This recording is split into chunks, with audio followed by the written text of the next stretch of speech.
Honda এক্সপ্লেড 160 ABS এই বাইকটা নিয়ে এখন আর তেমন একটা বেশি আলোচনা সমালোচনা হয় না, কারণ বর্তমানে অনেক বাইক লঞ্চ করা হচ্ছে, এত বাইকের ভিড়ে বাইকটা ধীরে ধীরে হারিয়ে যাচ্ছে, এরকম একটা অবস্থা হয়ে যাচ্ছে। এখন এই বর্তমান সময় 2025 সালে এতগুলো বাইকের ভিড়ে, বিশেষ করে এই সেগমেন্টে আপনি কি হন্ডা এক্সপ্লেড বাইকটাকে পারচেস করবেন? আর বাইকটা পারচেস করা আপনার জন্য কতটুকুই ভ্যালু ক্রিয়েট করবে বাইকটা পারচেস করার পরবর্তী সময়ে, এই বিষয়ে আপনি জানতে পারবেন আজকের এই ভিডিওতে।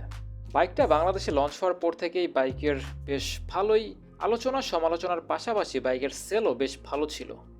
বাইকটার সমালোচনার মূল কারণটা ছিল বাইকের ফ্রন্টের টায়ার সাইজ। বাইকটার ফ্রন্টের টায়ার সাইজ বর্তমান সময়ে অন্যান্য যেই বাইকগুলো আছে এই সেগমেন্টের প্রত্যেকটা বাইক থেকে চিকন বলা যেতেই পারে। এই জন্য অনেকেই বাইকটা নিয়ে একটু মন খারাপ করেছে যে আসলে এরকম চিকন টায়ার কেন হবে, কিন্তু কোম্পানি এখানে চিকন টায়ার ইউজ করেছে বাইকের মাইলেজটাকে আরও বেশি বৃদ্ধি করার জন্য। আপনি 160 সিসি সেগমেন্টে এখন পর্যন্ত বাংলাদেশে যতগুলো বাইক পাওয়া যায় সবচাইতে বেশি মাইলেজ পাবেন আপনি এই বাইকে। বাইকটা থেকে আপনি মাইলেজ পাবেন 45 থেকে 50 কিলোমিটার পর্যন্ত।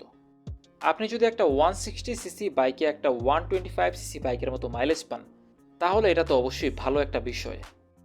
আপনি যদি মাইলেজের বিষয়টা নিয়ে খুব বেশি টেনশন করে থাকেন যে আপনার মাইলেজ খুব বেশি ভালো লাগবে, তাহলে এই বাইকটা ডেফিনেটলি আপনার জন্য একটা বেস্ট চয়েস, এর উপর আর কোনো চয়েস হতেই পারে না। বাইকের পাওয়ার এবং টর্ক ডেলিভারি ক্ষমতাও আপনাকে হতাশ করবে না। পাওয়ার ডেলিভারি ক্ষমতা অ্যারাউন্ড 13 বিএইচপি এবং টর্কও 13.90 নিউটন মিটার। এই বাইকের সম্পূর্ণ ওজন হচ্ছে 141 কেজি, যেটা অন্যান্য 160 সিসি বাইকের মতোই সিমিলার। তবে এই সেগমেন্টের ভিতরে আমার কাছে মনে হয় এফজেডএস যে ভার্সন 4 বাইকটা, এটা অবশ্যই লাইটওয়েট একটা বাইক, ওইটা সিটি রাইডিংয়ের জন্য পারফেক্ট। তবে মাইলেজের কথা চিন্তা করলে আপনার জন্য হন্ডা এক্সপ্লেড বাইকটি পারফেক্ট হবে।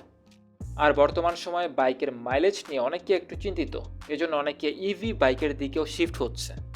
2025 সালে আপনি যদি বাইকটাকে পারচেস করতে চান, এটা আপনার জন্য একটা ব্যাড ডিসিশন হবে না।